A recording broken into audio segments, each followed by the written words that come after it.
Բարև ձեզ բարեկամներ, Փակ TV-ն սկսում է իր աշխատանքային նոր շաբաթը եւ պիտի ասեմ, որ այս նոր շաբաթը մենք հույս ունենք, որ մեզ կբերի ավելի այսպես պոզիտիվ ինֆորմացիա, ավելի շատ հաճելի իրադարձություններ ամենայն դեպս մեր երկրի համար։ Եվ այսօր անցած շաբաթվա անցուդարձի հետ կապված մի շարք հարցերի շուրջ զրուցելու ենք մեր ճանաչված քաղաքագետներից մեկի Լուսավոր Հայաստան կուսակցության նախագահ Էդմոն Մարուխյանի։ Բարև ձեզ։ Բարև ձեզ։ Պարոն Մարուխյան, տեսեք, շաբաթը իսկապես հարուստ էր անցած շաբաթը իրադարձությունները, բայց մինչ այդ մասին խոսելը ուզում եմ խոսենք ձեր վերջին արտերկիր կատարած այցի Հագայում եք, չէ՞ եղել։ Ինչ առիթով եք։ Միջազգային ցանց գոյություն ունի, որը որ լիբերալ ազատական ուժերի միավորում է, եւ այս միավորումը իր մեջ ներառում է թե Եվրոպական միության անդամ պետությունների քաղաքական ուժերին, թե նաեւ ամերիկյան, լատինոամերիկյան, աֆրիկյան, նաեւ մերձավոր արևելքի տարբեր երկրների ազատական ուժերին եւ Լուսավոր Հայաստան կուսակցությունը որպես ազատական ուժ անդամակցելով Եվրոպական ազատականների դաշինքին, մենք նաև հրավիրված էինք այս միջոցառմանը, իսկ այնտեղ քննարկումները հիմնականում այն մտահոգություններն են, որ տարբեր երկրներում ժողովրդավարական ընտրությունների միջոցով մարդիկ գալիս են իշխանության, սակայն սկսում են կռիվ տալ լիբերալ դեմոկրատիայի ինստիտուտների դեմ, ինչպիսիք են դատարանները, ինչպիսին է խոսքի ազատությունը, հավաքների ազատությունը, կարծիքի ազատությունը, մարդկանց բանտարկում են, ոտնարում են նրանց իրավունքները, թույլ չեն տալիս ընտրություններին մասնակցել եւ քննադատությունը չեն հանդուրժում, այսինքն այն process-ները, որոնք որ աշխարհում տեղի են ունենում, դրանք արձանագրված են որպես լիբերալ դեմոկրատիայի յետընթաց։ Եվ քանի որ Հայաստանը նույնպես նմանատիպ խնդիրներ ունի, Հայաստանում նույնպես ժողովրդավարական process-ներով իշխանապողությունից հետո ընտրություններով իշխանություն է ձևավորվել եւ այդ իշխանությունը չարաշահում է այն հանգամանքը, որ ընտրություններով օրինակ ինքը հաղթել է եւ ոտնահարում է ժողովրդավարության ամենակարևոր կանոնը, որ ժողովրդավարությունը դա մեծամասնության իշխանությունն է, որը սահմանափակված է փոքրամասնության իրավունքներով։ Այսինքն այն իշխանությունը, որը օրինակ այսօրվա, հա, 54% ընտրությունների մասնակիցների ձայնը տարել է, ընտրությունների մասնակիցների, ոչ թե ընտրական իրավունք ունեցողների, շատ քիչ է դա։ Դա չի նշանակում, որ այն մնացածների իրավունքները չպետք է հարգի եւ այն մնացածների կողմից ընտրված ներկայացուցիչներին կամ ունեցած ներկայացուցիչներին իրավունքները պետք է ոտնահարի։ Այսինքն Հայաստանի վրա որ օրինակը բերեմ, որպեսզի ավելի པարզ լինի հեռուստադիտողին, այս քննարկումներն են, որ ոնց է լինում, որ ժողովրդավարական հռչակված լիդերները գալիս են եւ սկսում են դառնալ ավտորիտար, ոտնահարում մարդու իրավունքները, հիմնարար ազատությունները, դատարանները դարձնում դակիչ գործիք, մարդկանց բանտարկելու, իրենց քննադատներին բանտարկելու գործերով եւ նմանատիպ էս հավաքները կարևոր են, որ յուրաքանչյուրը իր երկրի վերաբերյալ իր մտահոգությունները ներկայացնում է, բնականաբար նաեւ ես ուզում եմ մի դրվագ պատմել, որ Դանիայի ներկայացուցիչը ինձ հարցրեց, ասեց հիմա Լեռնային Ղարաբաղում քրիստոնեական մշակույթի արժեքները, հա, ժառանգությունը, եկեղեցիներ, խաչքարեր, դպրոցներ, չէ, ինչ ունենք, ինչ վիճակում են, դա ասեցի հողի վրայից հավասարեցնում են, վերացնում են ուղակի, եւ ասեցի մենք ունենք արբանյակային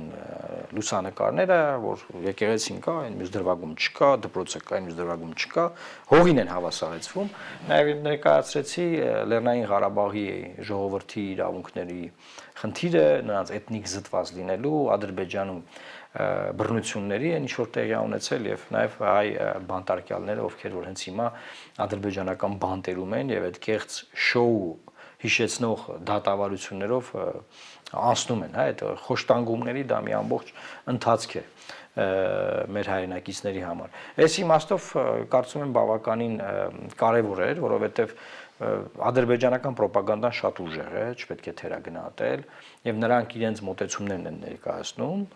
այս ամեն ինչի վերաբերյալ, եւ շատ կարեւոր է որ հայկական ճշմարտությունը նույնպես հնչեցվի։ եւ նմանատիպ հարթակներում հնչեցվի, որովհետեւ Ադրբեջանը լինելով դիկտատուրա, լինելով ոչ ժողովրդավարական երկիր, փորձում է անընդհատ հավասարի պես շփվել ժողովրդավարական պետությունների, այդ ակումբներում եւ պետքա դա թույլ չտալ եւ պետքա նրանք անընդհատ ունենան այն ճնշվածությունը, որ իրենք չեն կարող ժողովրդավարական երկրների հետ հավասարի պես նստել, քանի դեռ չեն արել չեն վերականգնել մարդկանց ոտնահարված իրավունքները։ Շատ մեծ է այս թեման, չմանրամասնեմ ավելի, բայց կարծում եմ այս իմաստով պետք է հետևողական շարունակել, այսինքն տեսեք մեր իշխանությունները մեր ժողովրդին դեմոտիվացնում են մեր իրավունքների պայքարի համատեքստում, որ պետք չի, հանձնվեք, ինչ ուզում են տվեք,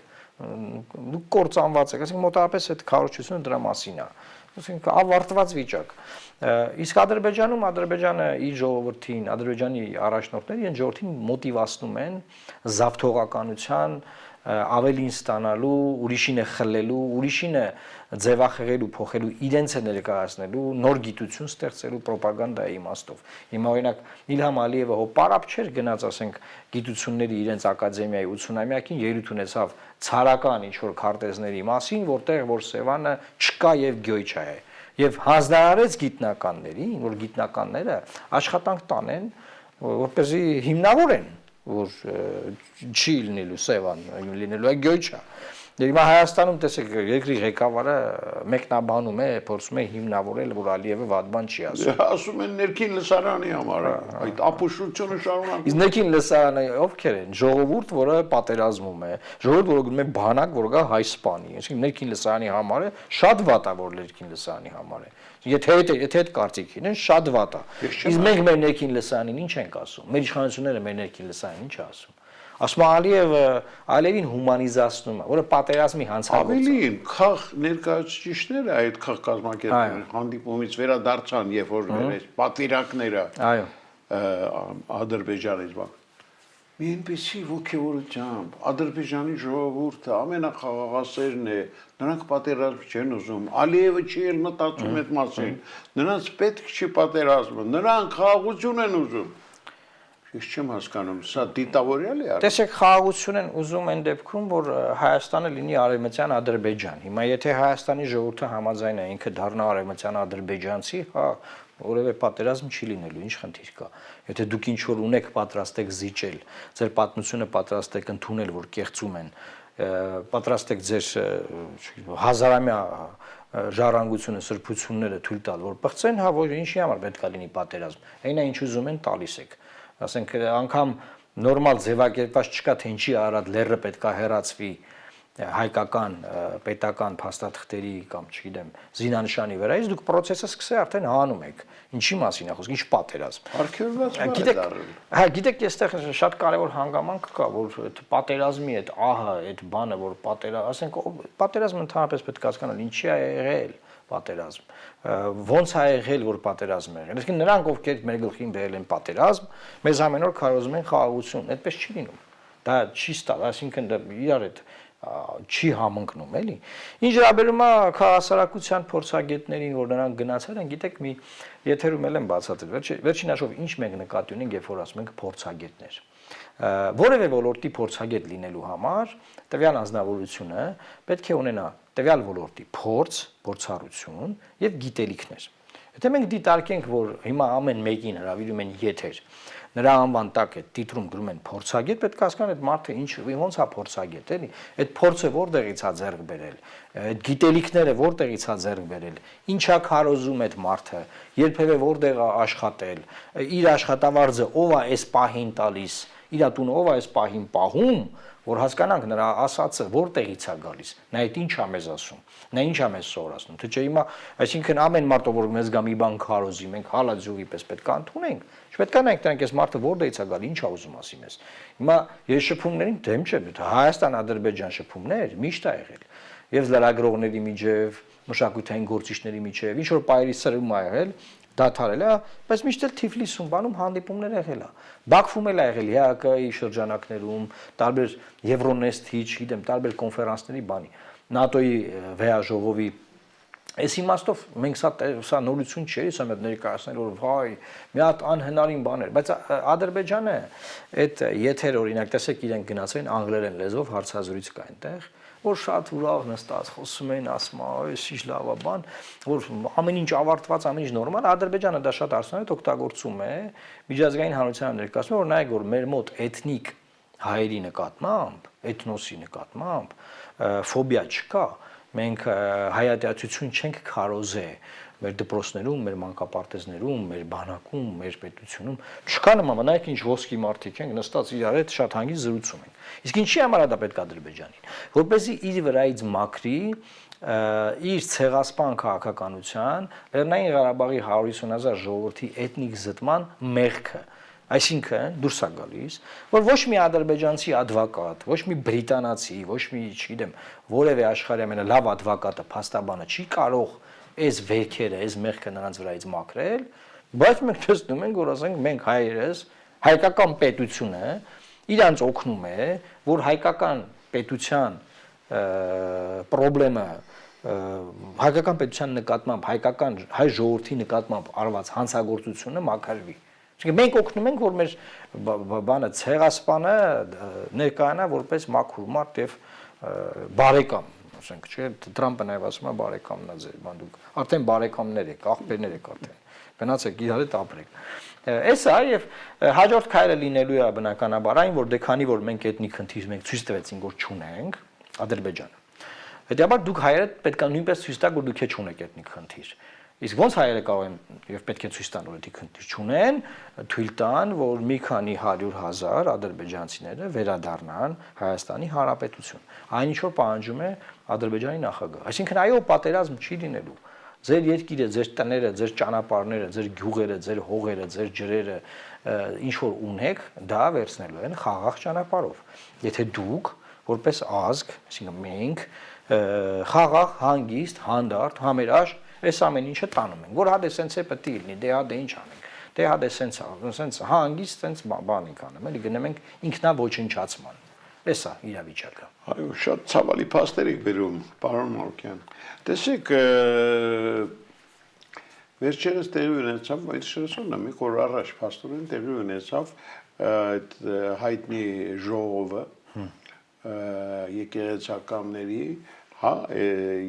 եպիսկոպոսների այդ ժողովը, որտեղ շատ հետաքրքիր որոշումներ են ընդունել, տեղյակ եք։ Ես տեսա, որ հայտարարություն կա եպիսկոպոսների մի խմբի կողմից, որը արդեն գնահատվում է որպես ընդդեմ կաթողիկոսի եւ արդեն այս վերջին շրջանում ակնհայտ էր, որ պարակտումը այլևս տեղի է ունեցել։ Այլևս մենք կարող ենք ասել, որ հայ առաքելական Սուրբ եկեղեցու միաբանները պարակտված են, այսինքն նրանք հիմա բաժանվել են երկու խմբի եւ չեմ բացառում որ այլ խմբեր երևի կաղական, բայց սա ոչ մի լավ բանի մասին չի խոսում։ Երբ որ process-ը նոր է սկսել, երբ որ Ալաշուքյուր Փաշազադեն, Ադրբեջանի հոգևոր առաջնորդը, նոր էր սկսել հարվածի տակ դնել հայ առաքելական Սուրբ եկեղեցին, եւ իր հայտարարության հենց նույն օրը վարչապետ Փաշինյանը հայտարարեց, որ եկեղեցիները չուլանացված են, եւ սկսվեց այս process-ը, հենց այդ պայծից ես ասել եմ, որ նպատակը հայկական ամենամեծ, ամենահին, ամենակայացած ազգային լոբիստական նաև կառույց հայ առաքելական Սուրբ եկեղեցին քանդելն է։ Եթե չստացվի այն քանդել որպես ինստիտուտ, ապա գոնե կկարողանան պառակտել եւ վարկաբեկել։ Հիմա մեդիա դաշտում այդ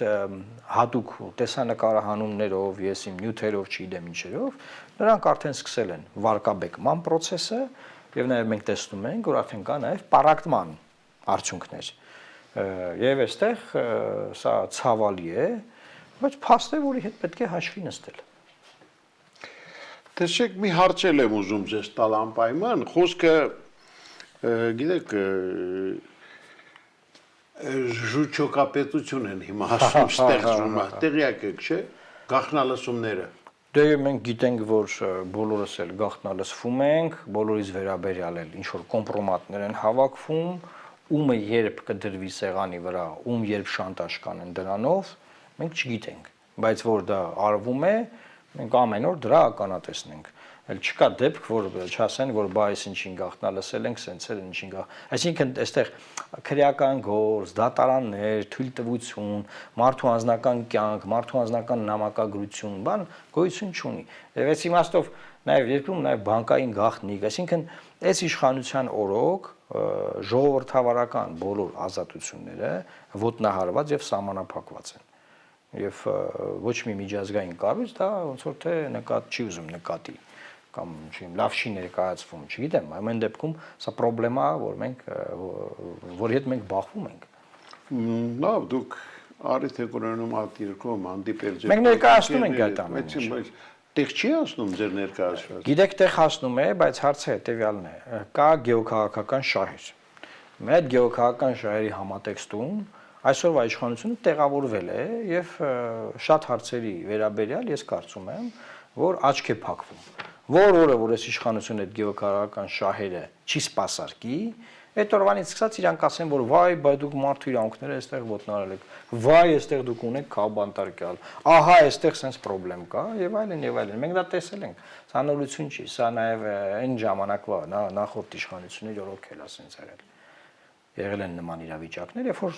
իշխանությունը կանաչ լույս է ստանում որոշակի աշխարհակաղակական խնդիր լուծելու համատեքստում, ներքաղաքական հարցերի վրա աշկ են փակում։ Հետո ինչ որ պահի ասում են, վայ, դուք շատ վատ բաներ եք արել, sense չի լինի։ Լավ, որքան կարող է այդ գործընթացը շարունակվել։ Երկար կարող է այն շարունակվել, որովհետև տարածաշրջանը վերափոխվում է, եւ մեր տարածաշրջանն ըստ էության անցնում է թուրքական պետությունների Թուրքիայի տվյալ պարագայում առաջնորդությամբ ձևավորված աշխարհի վերահսկողության տակ։ Եվ հետեւաբար այդ process-ը երկար գործընթաց է, կարծում եմ, այդ process-ի ընթացքում ոչ մի ներքաղաքական խնդիր չի բարձրացվելու միջազգային հանրության կողմից, որովհետև Հայաստանի իշխանությունները սպասարկում են այդ process-ի բոլոր դետալները։ Այսինքն հանգիստ այս երկիրը մտցնում են թուրքական վերահսկողության տակ։ Էսա տեղի ունենում։ Պարոն Մարուկյան, դե 2026-ին տեղի են ունենալու համապետական ընտրություններ ազգային ժողովի։ Այո։ Եվ այս վերջին թիմ ընտրությունները, մասնավորապես վաղարշապատի խոշորացված այդ թիմ համայնքի ընտրությունը ցույց տվեց, որ իշխանությունները լավ ձևը գտել են, ոնց անեն, որ կարողանան հասնել իրենց ուզածին։ Այդ քաղաքականությունը կարծում եք իրենք պետք է շարունակեն նաև 2026-ի Ես չեմ համեմատի տեղական ընտրությունը համապետական ընտրության հետ, ինչու որովհետև տեղական ընտրության ժամանակ շատ բաներ այնպես չի, ոնց որ օրինակ համապետական ընտրության ժամանակ է։ Տեղական ընտրության ժամանակ եթե իրենք կարողացել են 18 գյուղ միացնեն Վաղարշապատ քաղաքին եւ այդ գյուղերի հաշվին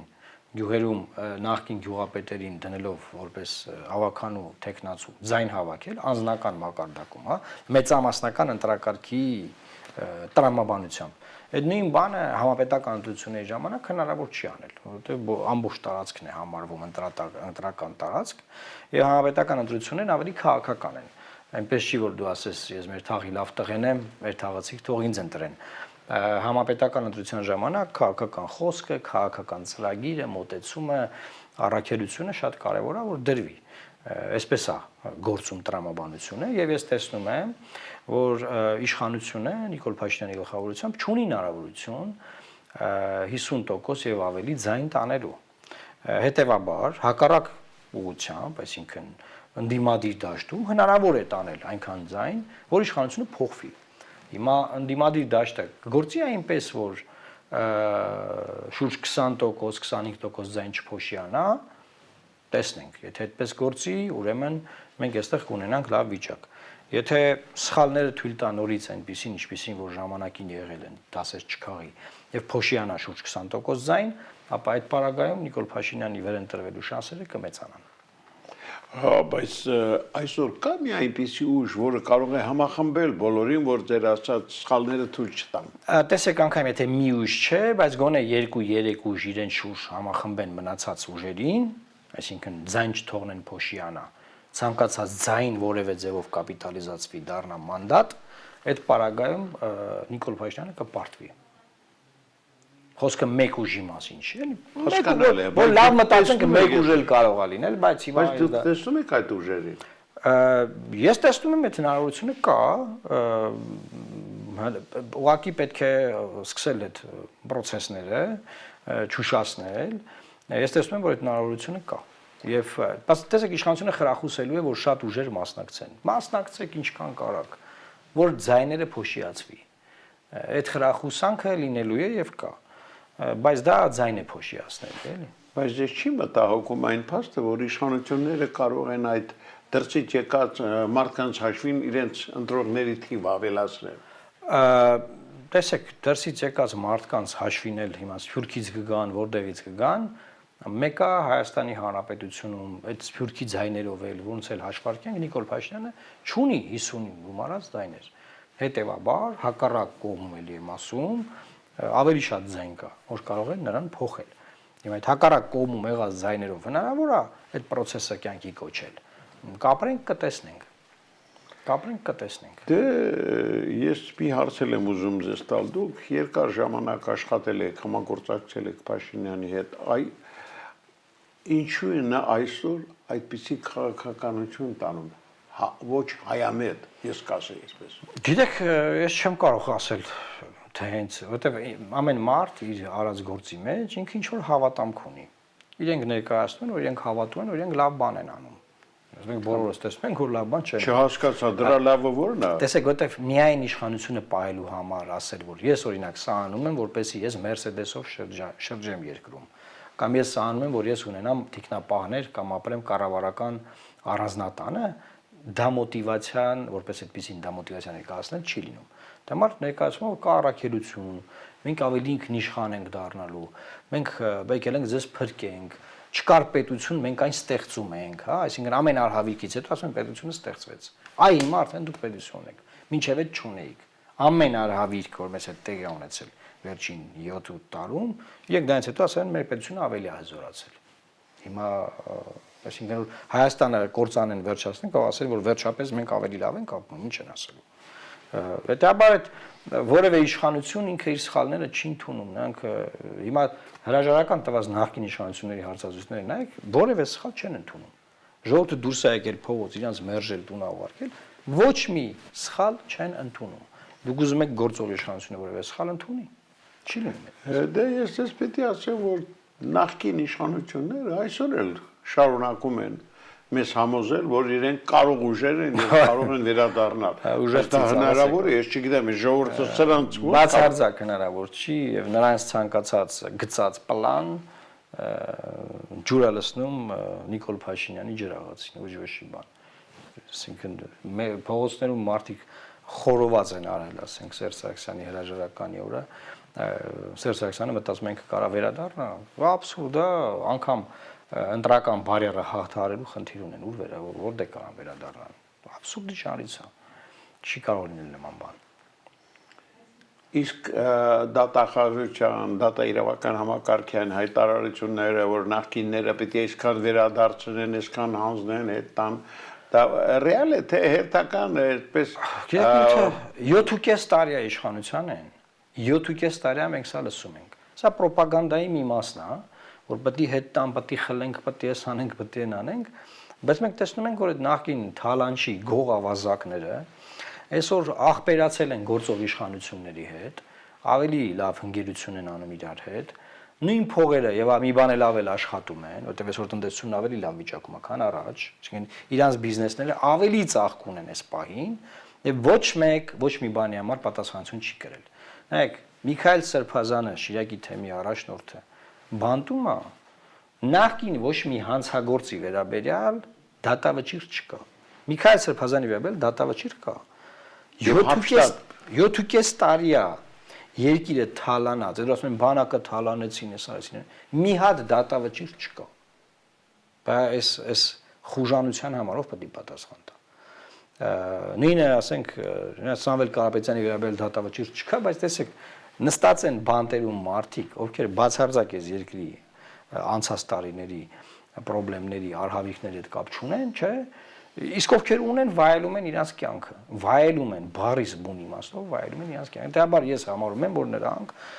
այս իշխանության եղբայրներն են, ընկերներն են, հարազատներն են եւ հանցագործության մեջ հանցակիցներ են նրանք, որտեղ այդ հանցագործները չեն պատժվել եւ չեն պատժվում եւ ես չեմ էլ հավատում, որ պատժվելու են։ Ուղղակի հեմեկով ամեն օր ցույց կտան, որ էլի ժողովրդին խափեն, տանեն, ասեն նայեք սրանց խլում ենք, սրանց դեմ ենք կռիվ տալի, էլի մեզ ընտրեք, էլի մեզ մանդատ տվեք, բան, որ ժողովուրդը էլի իրանց ընտրի։ Բայց այդ ամեն ինչը իրար հետ գումարած եմ ասում ձեզ, 50-ը չի անցնում։ Ասֆալտը, դպրոցաշինությունը, մանկապարտեզ կառուցելը, ինչ որ կա, ինչ որ իրանք հիմա որպես դրականություն են տալիս, այդ ամեն ինչի գումարը, հանրագումարը 50%-ը չի անցնում։ Հետևաբար էլի եմ պնդում, որ ընդդիմադիր դաշտում կա հնարավորություն Նիկոլ Փաշինյանին փոխելու։ Եղավ, շնորհակալ եմ, Ես որ եկաք։ Սիրելի բարեկամներ, Լուսավոր Հայաստան կուսակցության նախագահ Էդմոն Մանուկյանն էր մեր տաղավարում։ Մենք հույս ունենք, որ առաջիկայում նրա հետ մեր կապը կմնա եւ պարոն Մանուկյանը առիթի դեպքում նորից կգա մեր տաղավար։ Այսօր այսքանը։ Ցտեսություն։